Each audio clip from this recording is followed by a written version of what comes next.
here it is. The same fan you saw in my previous video, the Dayton hassock fan, industrial fan. I call it a hassock fan because you can use it as such. What I've done so far was I polished the chrome a little bit, a lot actually, and it really came out nice. It shines very, very well. I believe this is a triple or double plated chrome. It'd have to be because it survived all these years in the garage. Cleaned up the stand, polished the chrome in the stand. The blades aren't really chromed very well, so there's not much chrome to polish, or what's left of it isn't really worth saving. I'll probably, I don't know, I might leave it the way it is. Looks good, runs good. Anyway, I balanced the blades.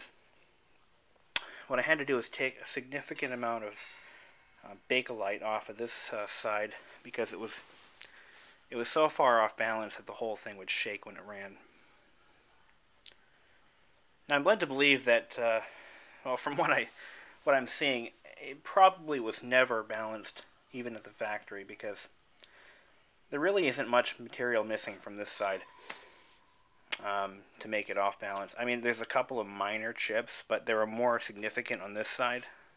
So anyway, the chips that I did see, I ended up grinding out, so they're almost invisible now. And I didn't want any chips to become cracks, because you get this sucker spinning at full speed.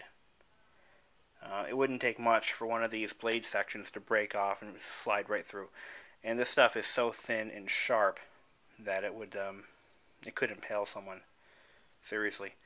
But it runs pretty well now. I've oiled it with the 3-in-1 motor oil in the blue can. Never use the red can. I've learned that mistake the hard way. So, let's hear it run. Anyway, 3-speed switch.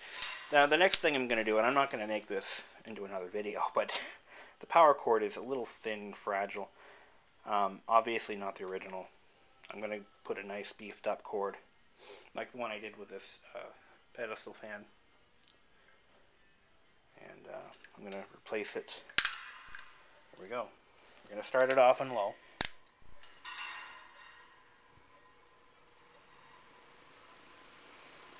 Now the balance isn't perfect. It's as good as I'm going to get it. Without taking too much off. This is low. This is about how fast it ran on high before I balanced it. So it was off. Here's high.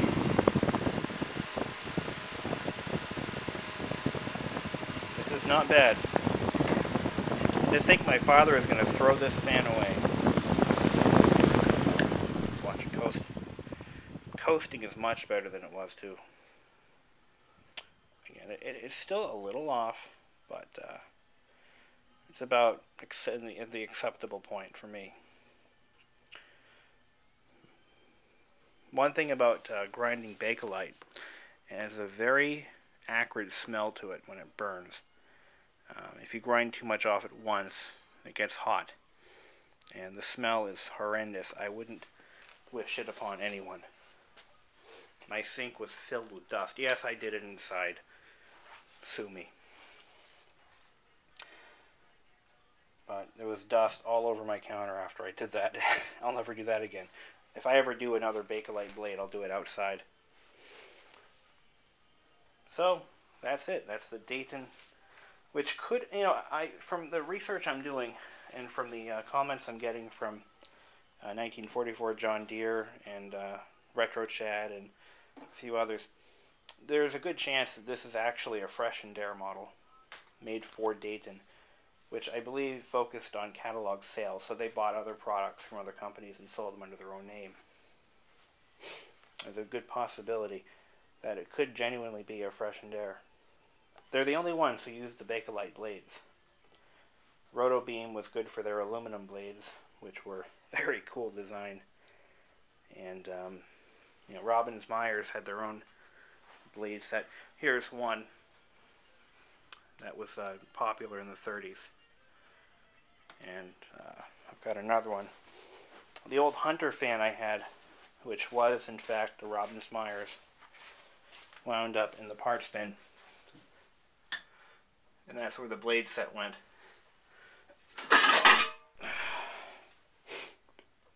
So as you see, the twin airplane prop Bakelite blade was a rapid departure from the norm. This is aluminum, by the way.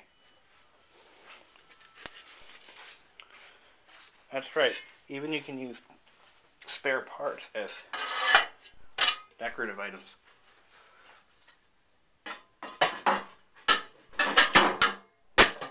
Shit. I should use two hands while doing that. That almost impaled me. Look at this thing. That's all I need.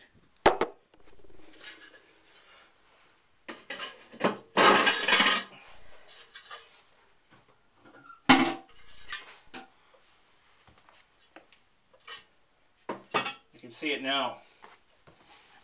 Local dumbass gets impaled with the fan blade because he's a dumbass. Anyway. Next video. The Macintosh PowerBook G3. This is the Main Street model, which is a basically a welfare version of the Wall Street. You think of Main Street as being filled with prostitutes. If prostitutes owned laptops, this would be the one. Only kidding. I don't want to offend any prostitutes. But what we have here is the budget version of the G3 PowerBook. It has a passive matrix color screen, which significantly reduces my willingness to put any time or money into this thing. It doesn't need anything, but it's very slow. It has a very, I think it only has 64 megs of memory. No, 160. Holy shit. It has a 2 gig hard drive. It has a CD-ROM drive and a removable floppy drive. But it's very slow. In fact, I forgot I even had this thing. I stuffed it under the couch when I got it, and I ended up giving it to my sister, and she stuffed it under her bed. And when she moved her bed about a year and a half later, she's like, "Hey, you want this thing back?" So here it is. I'm going to do another video on this one, and I have a G3 Kanga. This is actually the predecessor to that laptop you just saw, only it's 10 times better. Imagine that. Until then, have a blown day.